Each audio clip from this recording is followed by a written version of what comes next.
Fala, investidores, tudo bem com vocês? Estou aqui nessa noite de quarta, aqui, especialmente com o João Daronco, analista da Suno. Eu também sou um dos analistas da Suno, então hoje a gente trouxe três ações aí para comentar com vocês. Acho que esse tema de privatizações, muita gente achou que não ia estar muito mais quente, né, com a alteração do governo para um governo federal um pouco mais avesso a privatizações, mas acontece que os estados ainda têm muitas estatais, né? E muitas vezes os políticos desses estados têm essa orientação mais pró-privatizações, e aí acho que é o caso do Paraná, né? Com a Copel que a gente traz aqui hoje, né? O governador Ratinho Júnior foi reeleito. Então, no Paraná, a gente tem duas empresas, tem a Copel e a Sanepar para tratar sobre esse assunto. Tem também Minas Gerais, né? Com a CEMIG, com a Copasa.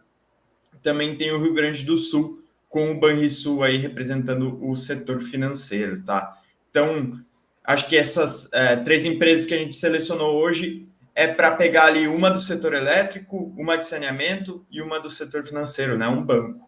Então, vou passar a palavra aqui para o João falar um pouco com vocês, dar boa noite a todos aí. Boa noite, pessoal. Boa noite, Bernardo. Obrigado pela presença de todos vocês, tá?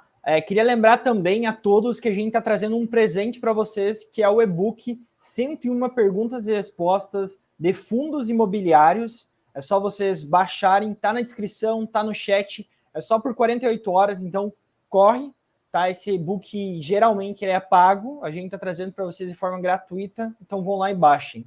E aí eu acho que a questão é bastante interessante porque grande parte dos investidores tem perguntado muito sobre privatização. Ano passado foi um ano bastante forte de movimentação para privatizações. A gente teve a Eletrobras, por exemplo, e era um ano eleitoral, né? E aí o Lula ganhou, acabou que dá uma esfriada em movimentos de privatização no cenário federal, mas o estadual costumo dizer que cada caso é um caso, né? Não existe como falar de privatização no cenário estadual como um todo, porque cada governo, cada estado, ele vai depender de quem ganhou lá. Então a gente comentou, né?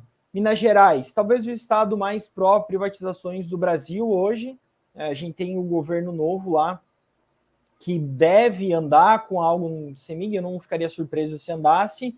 A gente tem Paraná também, muito pró-privatizações. São Paulo, acabou que a gente não comentou, mas também a gente tem o Tarcísio, que também é bastante pró-privatizações. Então, eu não ficaria surpreso se a gente visse andar algo nesse sentido nos próximos anos, tá? E o Rio Grande do Sul, que é um caso à parte, que a gente vai trazer aqui o Banrisul, que é o Banco do Estado do Rio Grande do Sul, né? Acaba que, se a gente fosse pegar um ano atrás, o discurso era pró-privatização, existia uma possibilidade ao longo da eleição, dado que o governador eleito, né, o Eduardo Leite, estava sofrendo com algumas pressões, estava um pouco difícil, foi uma briga bastante acirrada. A gente viu algumas alegações do tipo, não vamos privatizar o Banrisul, então mudou um pouco o discurso, mas eu acho que em 4 anos também a pessoa pode mudar de opinião ainda, né? Não sei, mas me parece mais difícil do que os outros estados. Vamos conversar um pouco sobre isso, coloquem as dúvidas de vocês nos comentários também, se vocês tiverem dúvidas, podem colocar, interajam, tá? A gente está aqui para conversar com vocês, para ajudar vocês. O Edilson já está aí, uma ótima noite, Edilson. O Vicente também, de Itu, São Paulo, está aí presente no chat. E acho que é esse mais ou menos o meu overview, Bernardo. Não sei se você já quer que eu entre numa análise de Banrisul para passar para o pessoal e aí depois a gente vai para as paranenses.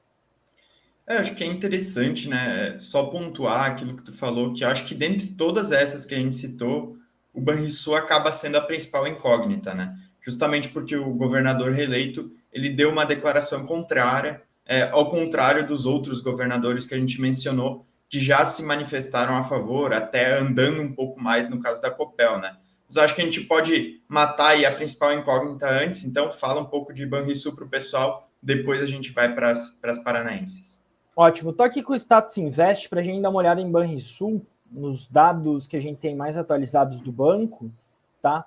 É um papel que tem sofrido muito, principalmente pós-pandemia. Como vocês podem ver, ele negociava R$ 20 pré-pandemia em 2019, hoje negocia 9. tá? Praticamente 50% de queda no período de 2019 para cá. E muito dessa queda ela é motivada e justificada por uma queda na rentabilidade. Quando a gente pega bancos especificamente, a gente tem alguns indicadores-chave, né? Quando a gente está olhando qualidade, ao meu ver, um dos indicadores-chave é a rentabilidade, ROI, tá? E quando a gente olha o ROI do banco, a gente vê uma queda bastante expressiva. Existem vários fatores que justificam essa queda, né? A gente teve um aumento de provisões, um banco que não é tão eficiente quanto os demais. Se a gente for pegar, por exemplo, o Banco do Brasil, esse ROI é bastante superior. Eu até posso fazer essa comparação aqui, colocar o BBS3, que é um banco também bem maior do que o Banrisul, tá? Mas ainda assim é um banco estatal do governo federal, não estadual, mas é um banco estatal. E aí quando a gente compara o ROI desses dois, a gente vê que o Banco do Brasil tem um ROI quase 2 vezes superior ao do Banrisul, né? Isso mostra a qualidade do Banco do Brasil. O Banrisul ele tem alguns pontos interessantes, como, por exemplo, a carteira de consignados dele. E aí o grande ponto do consignado é que a taxa de juros era travada antes.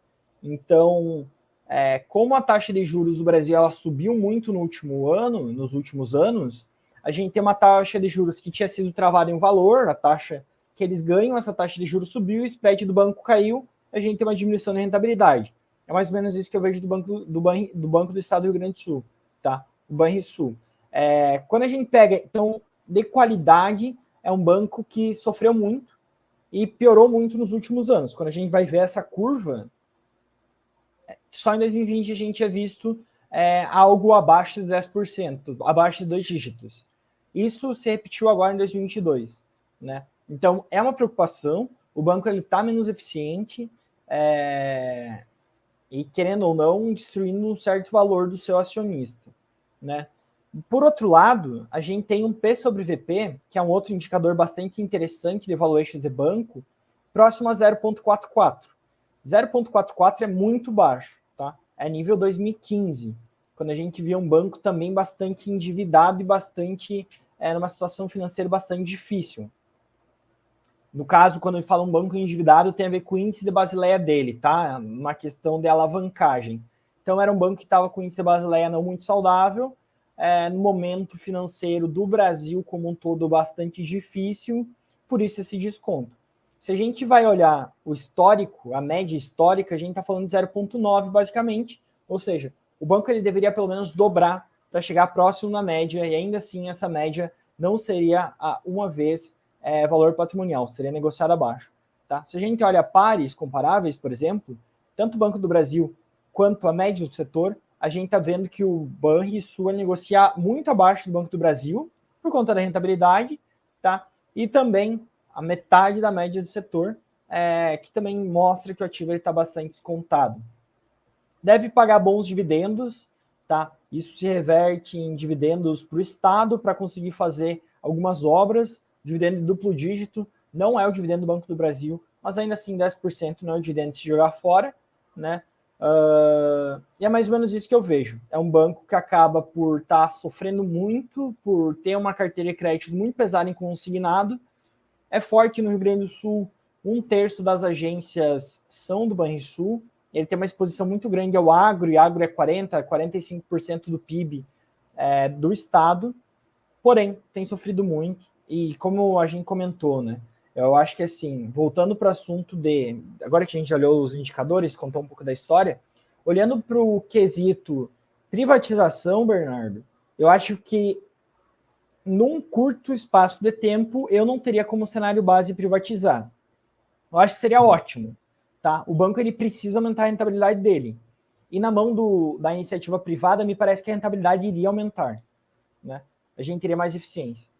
Mas num primeiro momento, dado todo o discurso que a gente viu, dada a importância que tem o Banrisul e dada a força que os bancários têm dentro do Estado, e aí a gente pode falar uma força muito mais política do que outra coisa, eu acho que, para quem tem Banrisul, eu não teria privatização no meu cenário base. Seria muito bom se acontecesse, mas eu não esperaria que isso ocorresse num curto prazo. Perfeito. Acho que explanou bem aí sobre o Banrisul, né? É uma empresa que a gente conhece muito bem, porque tanto o João quanto eu, a gente é aqui do Rio Grande do Sul, né? Acho que no resto do Brasil o pessoal não conhece tanto assim, conhece mais o ticker ali da Bolsa, mas é uma empresa bastante grande, bastante tradicional aqui do estado, né? E aí acho que a gente passa aqui ainda no Sul, né? Falando um pouco do Paraná, né? Acho que no Paraná é onde a gente tem hoje o caso de processo de privatização que está mais avançado atualmente, né, que é o da Copel, até para deixar todo mundo na mesma página, antes de qualquer coisa. A Copel, para quem não sabe, é uma empresa do setor de energia elétrica que atua nos 3 segmentos dentro do setor. Então, ali no Paraná, ela tem a parte de distribuição de todo o estado, praticamente, tá? E aí ela também tem operação de geração e transmissão no Paraná e fora do Paraná também. Então, uma empresa bastante grande, bastante relevante. E aí, é uma empresa assim que vem com uma gestão muito boa desde meados de 2019, né, quando o Ratinho Júnior assumiu no estado do Paraná no primeiro mandato. Ele colocou uma nova gestão, a gestão vem fazendo um muito bom trabalho, né, até diria, e deixando a empresa mais eficiente, mais rentável, vem alocando melhor o capital ao longo desse tempo, tá? E aí isso fez com que a empresa se tornou mais lucrativa, as ações apreciaram desde então, né? E eu acho que hoje o Estado ele tem essa oportunidade para vender as ações depois de sanar a empresa por um preço muito mais alto do que estava ali em 2019. Então, e aí por que eu estou dizendo que é um processo que está mais avançado aí que essas demais? Então, porque basicamente, né, após solicitar ali alguns estudos para a privatização, já sinalizando a intenção de fazer isso, o governo do estado ele conseguiu a aprovação na Câmara Paranaense para que esse processo fosse devidamente iniciado. Então foram ali 36 votos a 13, se não me engano, com uma aprovação bem grande, como vocês podem ver. E aí qual que é a proposta, né, para essa possível até provável privatização da Copel? O Estado ele deseja vender as ações que ele já possui hoje, então um pouco diferente do caso da Eletrobras, que emitiu novas ações, acabou diluindo a União. Não, o Estado do Paraná ele pretende vender uma parcela das ações que ele possui, mantendo ali uma parcela ainda relevante, mas vendendo de modo a ficar com menos do que aqueles 50% que tem direito a voto. E aí, com isso, a empresa perderia, né, esse controle do Estado do Paraná, se tornaria uma corporação, tá? E aí, acho que além disso, outro dispositivo bem importante que eles pretendem colocar na provável, possível privatização da Copel é o seguinte: nenhum acionista vai poder ter um direito a voto acima de 10%, tá? Mesmo tendo 30, 20, 15% das ações, o poder de voto ficaria restrito a 10%. Isso sim, acaba sendo um mecanismo testado aí, e utilizado na privatização da Eletrobras com sucesso, e aí acho que a Copel se espelha bastante nisso para colocar esse dispositivo. E para que ele serve, né? Ele serve para que o Estado, eventualmente com o governo com uma orientação diferente,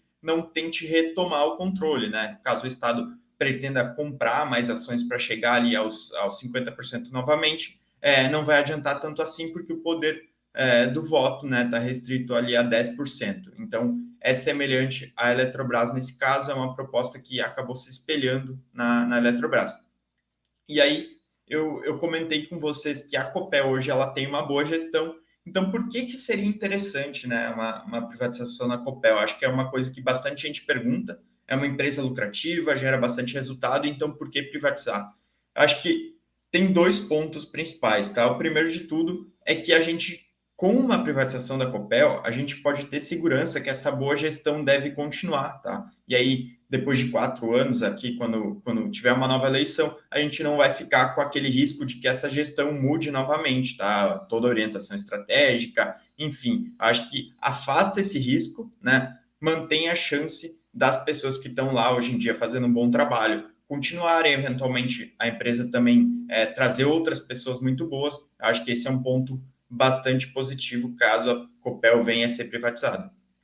E aí tem outro ponto que não vem sendo tão comentado, que é o seguinte: para quem não sabe, a principal concessão de hidrelétrica da Copel hoje, ela estava para vencer no final de 2024, né, que é a usina de Foz do Areia. É uma usina muito grande lá do Paraná mesmo.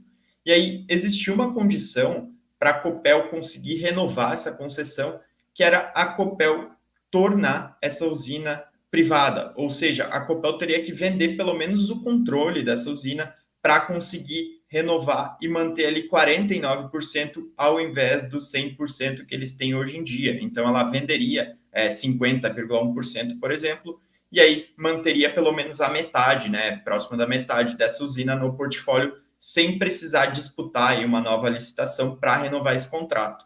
E aí, o que acontece é que com a possível privatização, ela deve conseguir, então, manter os 100% dessa usina, porque ela se torna privada e se torna apta a renovar totalmente esse contrato. Acho que é algo que as pessoas não têm comentado tanto assim e tende a ser bastante positivo, por quê? Porque perdendo mais ou menos metade dessa usina, o que era previsto pelo mercado de maneira geral antes desse tema privatização vir à tona, ela perderia ali em torno de 12 a 15% da capacidade, né? E isso ia acabar atingindo os resultados da companhia, acaba sendo um desdobramento bastante positivo também desse processo de privatização. Então, eu elencaria principalmente esses dois pontos como positivo aí para a Copel, tá? Então, a empresa afasta dois riscos. Eu acho que é bem importante isso, né, João? Exato. Até queria te fazer uma pergunta, Bernardo, que é uma dúvida comum, uma opinião sua, tá? Você acha que existe alguma forma, ou de alguma forma, o PT, ele estando no poder, ele tendo um discurso contra privatizações, você acha que existe alguma chance dele travar o desenvolvimento dessa privatização na Copel? Não? Qual que é a sua visão sobre isso? Hoje em dia, já se veiculam notícias aí tratando desse tema, que o PT vem tentando barrar esse processo que já iniciou, tá? Eu sou um pouco cético quanto a isso, né? Acho que já está andando bastante, já foi aprovado pela Câmara do Estado. Eu acho que não é meu cenário base hoje, tá? Acho que se eu fosse dar meu cenário base, seria da privatização ser concretizada, mas com certeza, né? Muita gente fala que no Brasil até o passado é incerto, e aí a gente está tratando ainda de uma coisa do futuro, não dá para bater o martelo, é um risco sim, mas eu acho que estando na mão do Estado do Paraná, acho que está bem encaminhado, até porque isso já foi aprovado, já foi bem conduzido na própria Câmara do Estado do Paraná. Sim. E para mim, quando eu, por exemplo, olho o Copel, eu vejo que é uma empresa que ela já estava caminhando para uma privatização há bastante tempo, né? Porque eles já tinham uma ideia de uma empresa estatal com mindset privado, era mais ou menos o slogan deles, e a gestão ela se profissionalizou muito, começou a ter melhores práticas ligadas ao mercado, entre outros pontos. Então, eu também acho que assim, deve acontecer naturalmente, e não é algo de agora, né? Para quem não acompanha a Copel e acha, bom, foi em 2023 agora, nesses últimos meses. Se você for ver o trabalho que foi feito lá dentro, é um trabalho que foi carregado de médio prazo para conseguir culminar na privatização. Mais ou menos essa seria a minha visão sobre a empresa. É exatamente isso, né? É importante pensar que com esse trabalho, né, as ações se apreciaram também, e hoje o Estado, se ele for vender essas ações, ele vai conseguir vender e arrecadar um capital muito maior do que antes para utilizar eventualmente políticas públicas, tá? Então acho que tem esse retorno também dessa boa gestão, ele deve retornar à população com a venda das ações, tá? Porque agora o Estado realizando essa privatização, ele vai ter mais capital ali para investir em outras causas aí no estado do Paraná. Interessante. A gente tem até pessoas aqui do Paraná. Ó. O Lu Cris comentou que é de Curitiba, então deve ser cliente da Copel. E aí o Lúcio perguntou sobre corporation. Eu queria trazer um ponto, tá? Uma das empresas que mais trouxe retorno para os seus acionistas da Bolsa Brasileira é a Equatorial, que é uma corporation, né? Então, acho que assim, se a gente for pegar na Bolsa Brasileira, grande parte das empresas, sim, são empresas de dono, tá? Um exemplo é a VEG, que no início era uma empresa de dono, os principais familiares hoje são acionistas de referência, tá? Mas a gente tem sim bons exemplos de empresas sem um dono específico que apresentaram um retorno bastante significativo para todos, tá? Então, eu não acho que... E aí, quando a gente pega empresas globais, grande parte das empresas globais são corporations, né, de sucesso. Então, eu não vejo como sendo um problema ser uma corporation dessa forma, tá, Lúcio? Uma opinião mais pessoal. Exatamente. Até o fato de tu utilizar a Equatorial como exemplo é bem pertinente, até porque a Equatorial é bem comparável com a Copel em termos de segmentos de atuação, né? É também uma empresa do setor elétrico que se deu muito bem como corporation. E aí eu também faço outro contraponto que, na mão do Estado, né, no Estado como fazendo essa figura de dono, a gente sabe que a cada 4 anos, como eu vinha falando, tem eleição. Então, essa orientação do dono corre um risco muito grande de mudar a cada 4 anos, tá? Isso acaba sendo um ponto negativo para as empresas.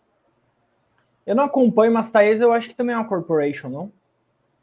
A Taesa, hoje, ela é uma empresa controlada indiretamente por uma estatal, né? Ela está na mão da CEMIG, que tem um acordo de acionistas com a ISA-CETEP, né? Que é a Transmissão Paulista, né?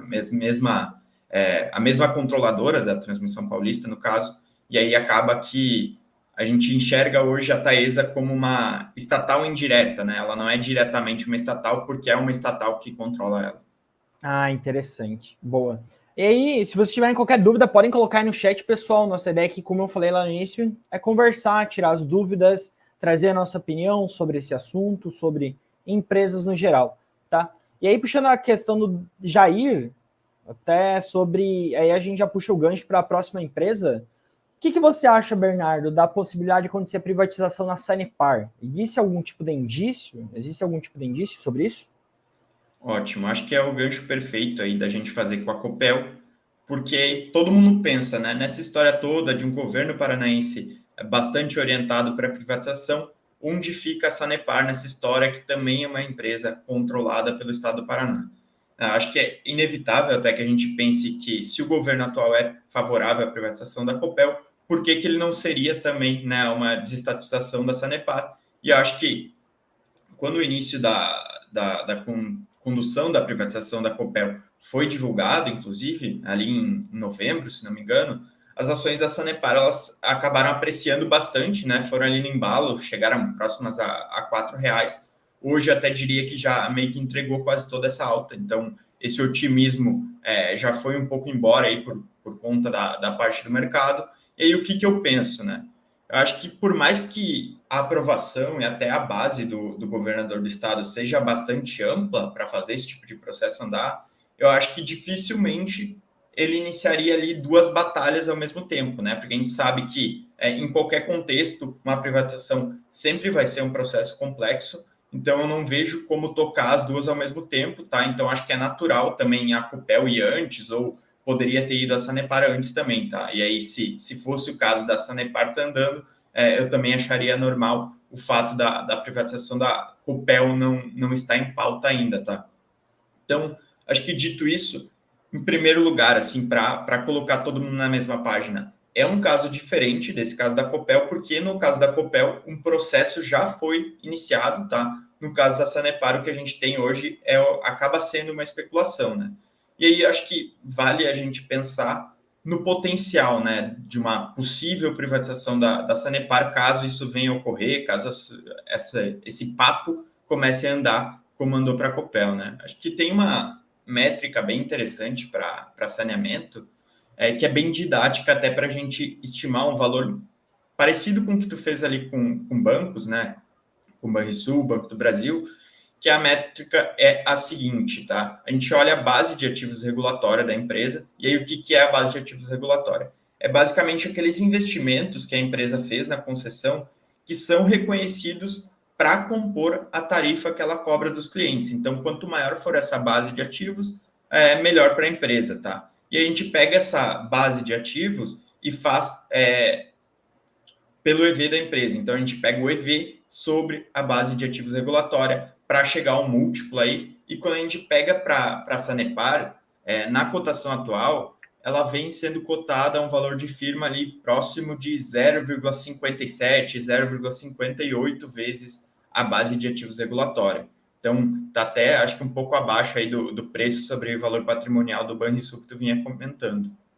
Porque ela tem essa base reconhecida em torno de 15,6 bi, tá? E hoje o valor de firma da empresa é de 8,9 bilhões. Então a empresa ela negocia muito abaixo do que remunera ela hoje, tá? Que é essa base. E eu acho que quando a gente olha empresas privadas, transações recentes que a gente viu no mercado de saneamento, a gente tem ali um piso, aí, uma base, um EV sobre base de ativos regulatória mínimo de em torno de 1,2 vezes, tá? Então, quando a gente olha para um múltiplo desses, a gente veria um upside aí para a Sanepar sendo cotada a 1,2 vezes essa base de ativos, seria um upside aí de em torno de 110%, tá? É bastante relevante. Mesmo sendo um pouco pessimista aí, digamos que ela, caso uma privatização onde ela fique cotada a 0,8 vezes, ainda existiria um upside de em torno de 40%. Então, acho que um cenário de privatização para a Sanepar seria muito positivo para quem tem ações hoje. Dito isso, eu volto a frisar que não tem nenhuma visibilidade hoje quanto a isso, tá? Então, é uma especulação, né? É uma estimativa que eu estou fazendo aqui. Acho que, por enquanto, né, eu estou vendo essa situação de fora, né? Por exemplo, eu não tenho ações da Sanepar na minha carteira, justamente porque, apesar de ter uma orientação pró-privatização do governo do Paraná, eu ainda enxergo essa situação como muito incerta, e aí a gente sempre tenta se pautar, né, em fatos, em dados. Hoje, para a Copel, a gente já tem esses fatos, para a Sanepar ainda não. E eu até acho um ponto interessante que eu não sou tão otimista assim com o saneamento, tá? Por quê? A gente teve o novo marco do saneamento. Até se você quiser comentar depois o que você acha desse meu posicionamento, Bernardo. Até o pessoal do chat, tá? Podem comentar aí o que vocês acham, mas assim, só para trazer minha opinião sobre saneamento, tá? A gente teve o novo marco do saneamento e esse novo marco basicamente faz com que algumas empresas devam investir em áreas mais afastadas para conseguir cumprir as metas estipuladas, né? Tanto para abastecimento de água quanto para recolhimento de esgoto. E aí, por conta disso, grande parte das empresas de saneamento, e grande parte é estatal, né, e estadual, algumas estão sendo privatizadas, como, por exemplo, a Corsã, no Rio Grande do Sul, mas grande parte é estatal. Essas empresas, elas deverão fazer investimentos nos próximos anos, tá? Ou seja, vai diminuir o payout, porque parte do lucro, parte do caixa gerado que era distribuído vai ter que ser reinvestido para cumprir esse novo marco, e são regiões mais afastadas e menos adensadas. E o que me parece, no primeiro momento, é que são regiões com uma rentabilidade menor do que a média, porque senão já tinha sido atingida, né? Então, quando a gente olha um prazo um curto, médio prazo, eu vejo uma possibilidade de queda na rentabilidade dessas empresas e uma elevada necessidade de injeção de capital. Então, acaba que eu sou um pouco mais pessimista, por assim dizer, para o setor de saneamento do que eu sou para o setor elétrico, tá? Então, acaba que, porque o investidor inicial comentou, né? Por que o mercado não enxerga maior valor em Sanepar? Eu acho que tem um pouco a ver com isso também, de terem alguns investimentos obrigatórios que não se tem uma rentabilidade muito alta sendo visível no médio e curto prazo, tá? Uma possível diminuição de dividendos, payout, etc. Acho que é um ponto bastante delicado e que impacta a Sanepar. Não sei qual é a sua visão, Bernardo. Excelente. Eu acho que o investidor ele também tem uma tendência de sempre olhar bastante para o passado, né? Como algo que vai se repetir no futuro, tá? E as pessoas têm uma ancoragem ali nos dividendos da Sanepar, né? Que é uma empresa que, ao longo da história, pagou bastante dividendo, tá? E acho que se muda a realidade da empresa, muda a realidade do setor, pode se mudar a realidade quanto às distribuições, tá? Eu acho que o marco do saneamento é um ponto muito relevante para isso, tá? Tanto para o setor quanto para a Sanepar em específico. Então, eventualmente pode atingir outras companhias também. O que acontece é que para cumprir essas obrigações, como o João muito bem falou, as empresas vão ter que investir pesado, tá? Então, para investir pesado, naturalmente esse payout que a gente está ancorado aí do passado, ele não deve se repetir, pelo menos por um tempo, tá? E aí, por um tempo, o dividendo tende a ficar mais baixo também. E aí o que acontece é que, estando em áreas menos adensadas, a empresa precisa investir mais para atingir menos clientes, né? Então acaba que também é negativo do ponto de vista da rentabilidade desses investimentos e é uma obrigação devido ao marco, tá? Então muda um pouco da realidade das empresas, muda do setor. Dito isso, acho que a Sanepar ela já negocia com desconto bem grande também. Então tem esse ponto do preço que acaba se tornando um pouco mais atrativo justamente por ter esses pontos negativos, né? E o investidor tem que sempre pesar esses fatores. É o que a gente faz na Suno, nos nossos relatórios, cobrindo a empresa. E aí eu convido todos a vocês a também assinar, olhar os relatórios, ver os nossos conteúdos aqui no Status Invest, dar uma olhada como funciona o plano Bull também, para ter aqueles múltiplos dos próximos anos estimados, né? Que é uma ferramenta muito interessante para o investidor também não ficar pautado só no passado, para ele ver o que o mercado está precificando à frente, para também conseguir se antecipar, de certa forma, a mudanças no setor, a mudanças na empresa. Ótimo. Então é isso. Até o Vinícius Romano, 2 feras, com o Vinícius dá 3 feras, né? Mandou aí 2 feras. O Henrique Oliveira também, sempre presente. Henrique é um dos nossos assinantes, parabenizando o trabalho, a gente agradece, tá?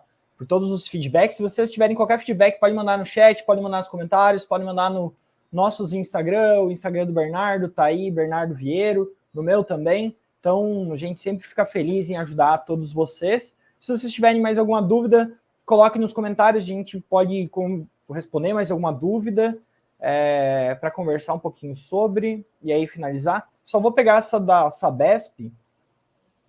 É mais difícil, tá? Mas assim, eu acho que ela anda mais rápido do que a Sanepar. É a minha visão, tá? Então, enquanto a gente não tem aí num cenário base, num curto prazo, ou pelo menos para mim, tá? Num curto prazo, para a Sanepar, a Sabesp já muda um pouco o jogo. Não sei para você, Bernardo. Exatamente, né? Aquele ponto que eu estava falando do Estado do Paraná já está numa batalha aí para a privatização da Copel, né? Acaba sendo uma prioridade hoje, e a Sabesp, né, em São Paulo, acho que o Tarcísio ele já deu uma orientação favorável, tende a ter uma perspectiva, pelo menos se for ocorrer privatização, mais rápido do que da Sanepar, né? Acho que até por isso as ações da Sabesp tiveram uma apreciação grande. Faz um tempinho que eu não vejo, mas eu lembro que isso ocorreu, sim. Ótimo. Então, acho que é isso, pessoal. Quero agradecer a participação de todos, quero agradecer também a interação de vocês e quero lembrar que a gente está disponibilizando para vocês o livro 101 Perguntas e Respostas. Tá no chat, tá na descrição, vai lá. São só 48 horas que a gente vai disponibilizar isso gratuitamente para vocês. Só clicar no link e receber. Tá? E aí eu deixo para você, Bernardo, para fazer as considerações finais. Acho que do meu lado seria isso. E obrigado pela participação de todos mais uma vez. Obrigado, João. Obrigado, pessoal aí que está sempre presente no chat. Né? Dessa vez a gente selecionou 3, mas tem várias empresas que a gente sabe que vocês têm interesse. Então, deixe um comentário aí para a gente já ficar marcado aqui na cabeça para a próxima live. Eu acho que é interessante a gente trazer outros casos. A gente fez um comentário breve agora sobre Sabesp, falar um pouco de CEMIG. E aí a gente sempre fica na lembrança que vocês citam para trazer para vocês numa próxima live. Então, por hoje é isso, pessoal. Boa noite a todos aí. Boa noite a todos e lembrando que toda quarta-feira, 8 horas da noite, estamos eu e o Bernardo aqui para falar sobre Ações Brasil, tá? Uma boa noite.